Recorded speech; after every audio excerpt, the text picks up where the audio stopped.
Hello friends, तो आज का हमारा टॉपिक है वो है ऑप्टिमम पॉपुलेशन। Optimum population.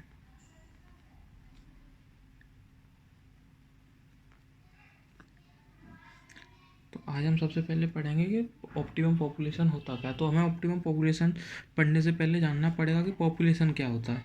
तो अगर पॉपुलेशन को हम ज्योग्राफी में अगर सिंपली टर्म्स में देखें कि पॉपुलेशन क्या होता है, तो हम बोल सकते हैं कि पॉपुलेशन ऐसे कह सकते हैं, कहीं एक जगह पे 30 या 30 से ज़्यादा लोग, 30 या 30 से ज़्यादा लोग, मोर देन 30 या 30, अगर 3 साल तक, 3 ईयर्स तक अगर पर्टिकुलर जगह पे हैं, मतलब एक ही जगह पर रुके हुए हैं, वो वहीं रह रहे हैं, वहीं के रिसोर्सेज यूज़ कर रहे हैं, तो हम उन्हें ना वहाँ की पॉपुलेशन मान लेंगे।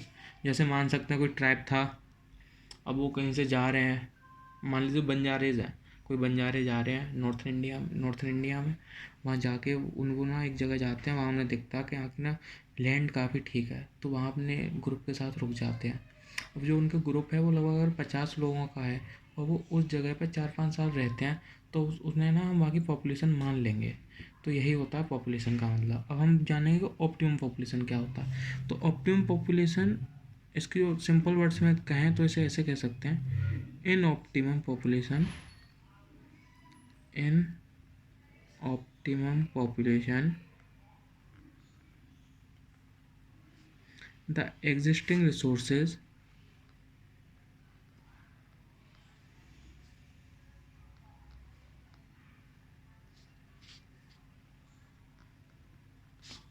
the existing resource bases balancedly support existing population size। अब इसका मतलब क्या हुआ? इसका मतलब है, अगर कहीं पर जो वहाँ के रिसोर्सेज हैं जो वहाँ एग्जिस्ट करते हैं, अगर वो वहाँ के एग्जिस्टिंग पॉपुलेशन साइज को अगर बिल्कुल बैलेंस है उनके साथ, तो हम उसे ऑप्टिमम पॉपुलेशन कह सकते हैं। मान लीजिए अगर कहीं रिसोर्सेज है 50 लोगों के लिए, और वहाँ की पॉपुलेशन भी अगर 50 लोगों की ही है, तो हम उसे ना ऑप्टिमम पॉपुलेशन कह सकते हैं। तो in optimum population the existing resources base balancely support existing population size. मतलब सीधा सीधा यही है कि जो वहाँ एग्जिस्ट कर रहे हैं रिसोर्सेज, वो वहाँ की एग्जिस्टिंग पॉपुलेशन साइज को बिल्कुल परफेक्टली, बिल्कुल बैलेंसली सपोर्ट कर रहे हैं, तो हम उसे ये कह सकते हैं ऑप्टिमम पॉपुलेशन। जो इसके रीजन्स हैं, इसके रीजन्स क्या हैं, तो ये ज़्यादातर पॉसिबल है, it is possible in highly sustainable cities. ये ना कुछ हाईली जो सस्टेनेबल सिटीज़ हैं उन्हीं में हैं, which is very plan in nature, जो मतलब काफ़ी प्लान के हिसाब से चलती हैं। एट रीजनल, हो सकता है वो कोई जो सिटी है वो बड़ी भी हो सकती है रीजनल के हिसाब से, नेशनल भी हो सकती है, लेकिन वी हार्डली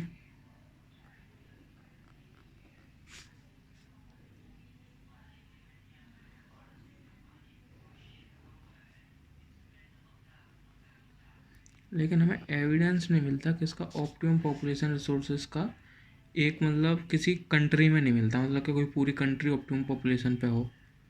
तो इसका तो आज तक हमें कोई वो मिला नहीं है एविडेंस, मतलब कोई सिटीज़ ही हैं, कुछ सिटीज़ ही हैं जो ऑप्टिमम पॉपुलेशन की हैं। Optimum population resource base place, यहाँ जो कुछ सिटीज़ हैं, कुछ जगह हैं बेस पॉपुलेशन, जहाँ की बेस पॉपुलेशन है ना, वहाँ की एग्जिस्टिंग रिसोर्सेज के बेस को बिल्कुल बैलेंसली सपोर्ट करती है, ऐसी कुछ सिटीज़ हैं पूरे वर्ल्ड में। तो इसमें सबसे पहली है वो है क्रोटवर्ग, यह है स्वीडन में। दूसरी है लेंचेस्टर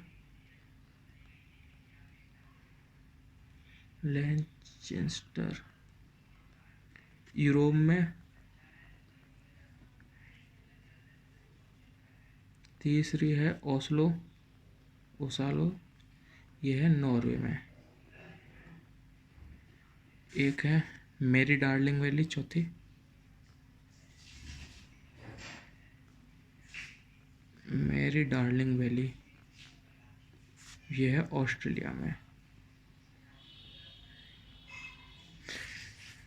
तो ये कुछ जगह हैं, एग्जांपल्स हैं ऑप्टिमम पॉपुलेशन के। तो अगर हम बिल्कुल इसे अगर समराइज़ करें कि ऑप्टिमम पॉपुलेशन क्या होता है, तो हम इसे कह सकते हैं ऑप्टिमम पॉपुलेशन एक ऐसी कंडीशन है वहाँ जो एग्जिस्टिंग रिसोर्सेज हैं, जो एग्जिस्टिंग रिसोर्स का बेस है वो बिल्कुल परफेक्टली बैलेंस कर रहा है जो वहाँ की पॉपुलेशन प्रेजेंट है उसके साथ। जो उसके रीजंस हैं वो उसके कुछ मेन रीजंस तो नहीं है कि किसी वजह से, लेकिन इतना कह सकते हैं कुछ हाईली सस्टेनेबल सिटीज़ हैं उनमें हैं। जैसे कि इसमें जो कुछ मेन सिटीज़ हैं वो हैं, एक स्वीडन की है ट्रोटवर्क, एक यूरोप से है लैनचेस्टर, एक नॉर्वे की ओस्लो, और एक है मैरी डार्लिंग वैली ऑस्ट्रेलिया में। तो यही सब कुछ था आज के ऑप्टिमम पॉपुलेशन के बारे में। Thank you.